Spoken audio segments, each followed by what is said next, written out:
Bom dia, meus amados irmãos. Fico muito feliz por essa oportunidade, dessa quarta série de Minutos com Deus, poder compartilhar com vocês experiências da minha vida com Deus. Eu me identifiquei com o testemunho de vários irmãos, porque nasci e fui criada em berço cristão. Meus pais, avós paternos e maternos foram presbiterianos. Meu avô paterno era pastor meu avô materno era presbítero.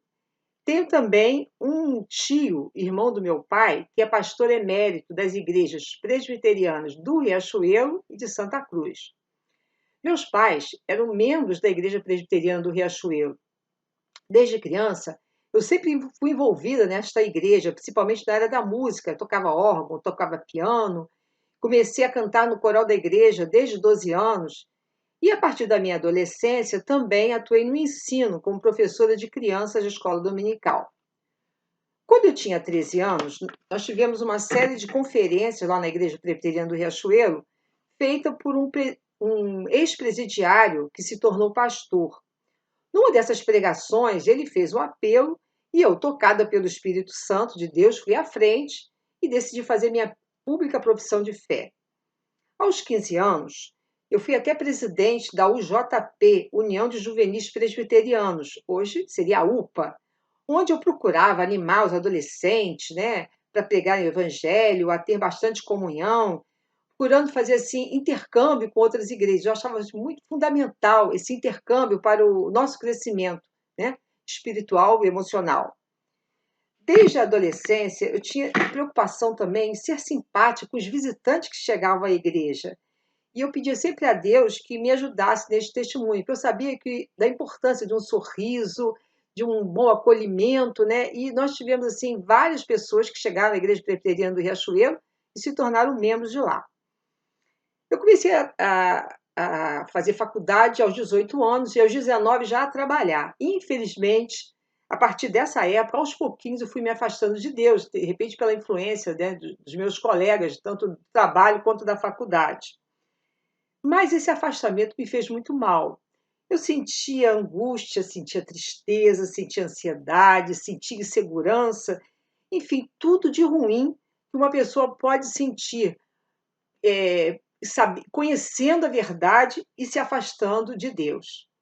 Emocionalmente, espiritualmente, meus irmãos, eu cheguei ao fundo do poço nesta época. Mas Deus tinha um plano para a minha vida.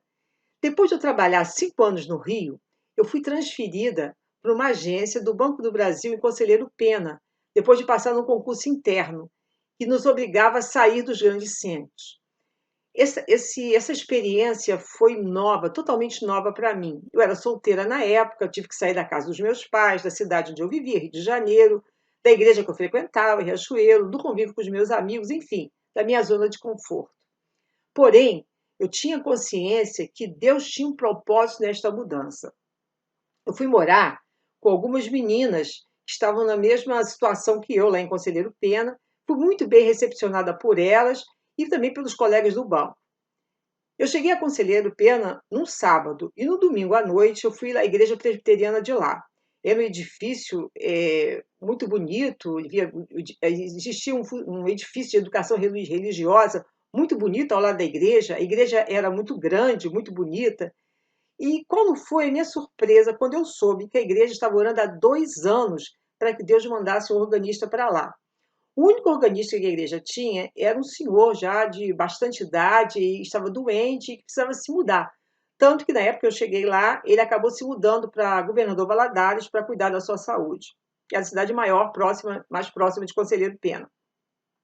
E eu comecei a sentir que realmente Deus havia me mandado para lá. Ele já estava atuando no meu coração para que eu voltasse para ele. Deste modo, eu passei a tocar na igreja, a dar aula de música para várias pessoas e a prepará-las, porque eu sabia que eu não ia ficar muito tempo lá. E até fundei um coral. Não existia coral na igreja, não existia coral na cidade.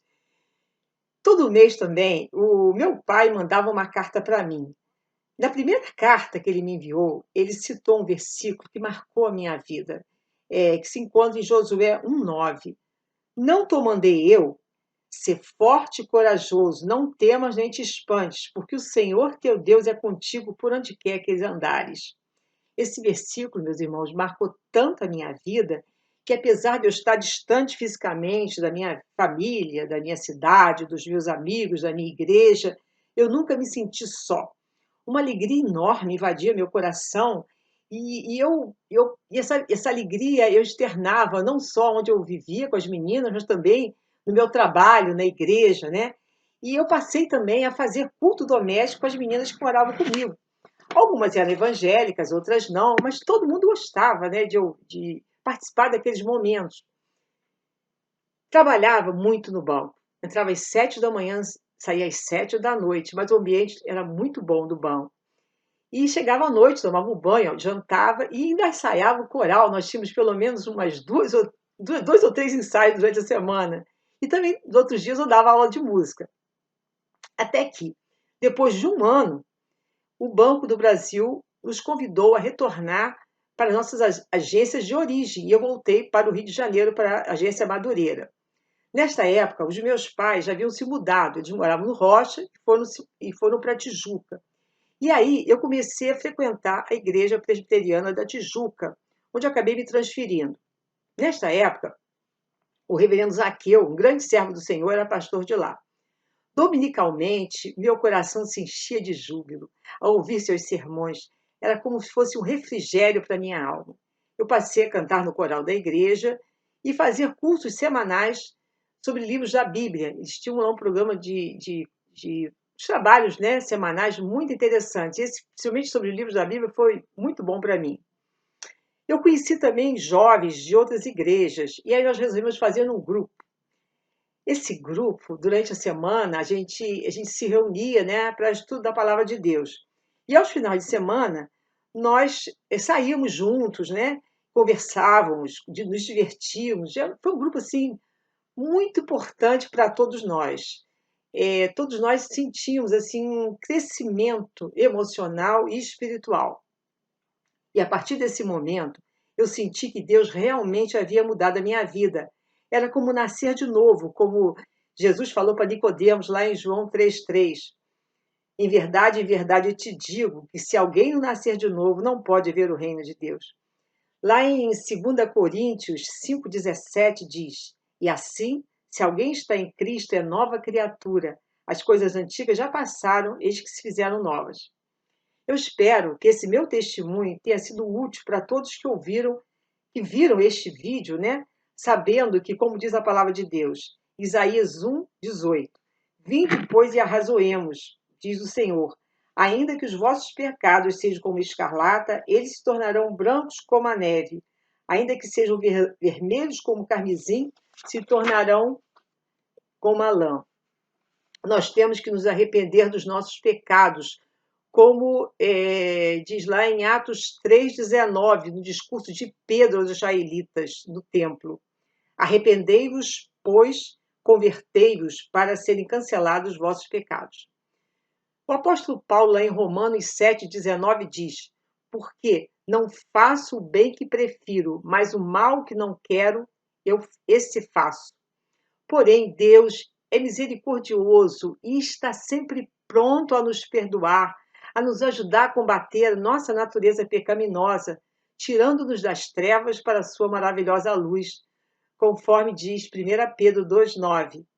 Vós, porém, sois raça eleita, sacerdócio real, nação santa, povo de propriedade exclusiva de Deus, a fim de proclamardes as virtudes daquele que nos chamou das trevas para a sua maravilhosa luz. Que Deus nos abençoe.